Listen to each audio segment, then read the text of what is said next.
Praise the Lord. தேவனுடைய பரிசுத்த நாமத்திற்கு ஸ்தோத்திரம் உண்டாவதாக.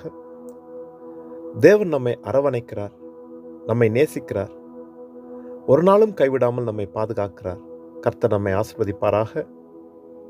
இன்றைய நாளிலும் ஆலோசனை கர்த்தர் என்ற தலைப்பில் சங்கீத புஸ்தகம் 16ஆம் அதிகாரத்திலே 7வது வசனத்தை நான் வாசிக்கிறேன். எனக்கு ஆலோசனை தந்த கர்த்தரை துதிப்பேன், ராக்காலங்களிலும் என் உள்ளிந்திரியங்கள் என்னை உணர்த்தும். பிரியமானவர்களே, இந்த உலகத்தில் நாம் போகிற பாதையிலே நமக்கு ஆலோசனை தேவையாயிருக்கிறது. சில காரியங்களிலே நாம் முடிவெடுக்க திராணியற்றவர்களாய் இருக்கிறோம். நாம் என்ன செய்வது ஏது செய்வதென்று அறியாத நேரங்களிலே கர்த்தர் நமக்கு உதவி செய்கிறார். கர்த்தர் நமக்கு ஆலோசனை தந்து நாம் நடக்க வேண்டிய பாதைகளை அவர் செவ்வைப்படுத்துகிறார். நமக்கு தேவையான அந்த வழிநடத்தலை அவர் தருகிறார்.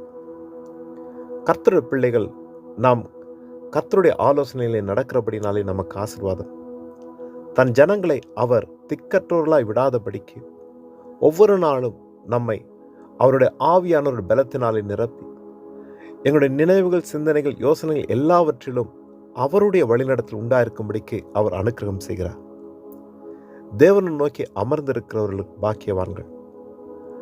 குழப்பமான சூழ்நிலையிலே அவருடைய சமூகத்திலே நாங்கள் காத்திருந்து தேவனுடைய அந்த கிருபை ஆலோசனையை நாங்கள் பெற்றுக்கொள்ளும் பொழுது நமக்கு நன்மைகள் உண்டாகிறது.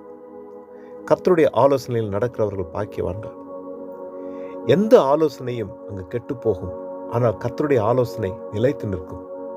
அங்கே நாங்கள் பார்க்கிறோம், ஏசாயான் தீர்க்கதரிசி புஸ்தகம் 46ஆம் அதிகாரம் 10வது வசனத்திலே, என் ஆலோசனை நிலை நிற்கும், எனக்கு சித்தமானவைகளை எல்லாம் செய்வேன் என்று கர்த்தர் சொல்கிறார். கர்த்தருடைய ஆலோசனை நிலை நிற்கும். அவர் தமக்கு சித்தமானதை செய்கிறார்.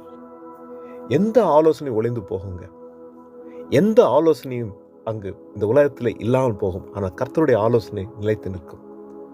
கர்த்தருடைய ஆலோசனைப்படி நடக்கிறவர்கள் நிச்சயமாக ஜெயத்தை பெறுவார்கள். நாம் தேவனுக்காய் காத்திருப்போம், அவருடைய ஆலோசனையில நடப்போம், கர்த்தருடைய நாமத்தை உயர்த்துவோம். இரக்கமுள்ள நல்ல தகப்பனே, இந்த காலை நேரத்துக்காக உமக்கு நன்றி செலுத்துகிறேன். தேவரீர், எத்தனையோ சூழ்நிலைகளிலே நாங்கள் ஆண்டவரை குழப்பத்தின் மத்தியில் இருக்கலாம், ஆனாலும் கர்த்தர் நீர் கைவிடாதவர். உம்மை நோக்கி பார்க்கிறோம். தேவரீர், உம்முடைய ஆலோசனை தந்து நாங்கள் செய்ய வேண்டியது இன்னதென்பதை நீர் எங்களுக்கு அறிவித்து நாங்கள் நடக்க வேண்டிய பாதையில் நீர் எங்களுக்கு போய் தருளுங்க. ஆண்டவரே தகப்பனே, எந்த இடத்திலும் நாங்கள் வெட்கப்பட்டு போகாதபடிக்கு, எந்த இடத்திலும் தலைகுனிந்து போகாதபடிக்கு கர்த்தர் நீர் எங்களை நடத்துவீராக. உம்முடைய கிருபைகள், உம்முடைய பலன் ஒவ்வொன்றும் உம்முடைய பிள்ளைகள் மத்தியில் இருக்கும்படிக்கு எல்லாமல் இயேசு கிறிஸ்து நாமத்தில் ஜெபிக்கிறேன் நல்ல தகப்பனே. ஆமென், ஆமென். கர்த்தர் தாமே நம் அனைவரையும் நிறைவாய் பரிபூர்ணமாய் ஆசீர்வதிப்பாராக. ஆமென்.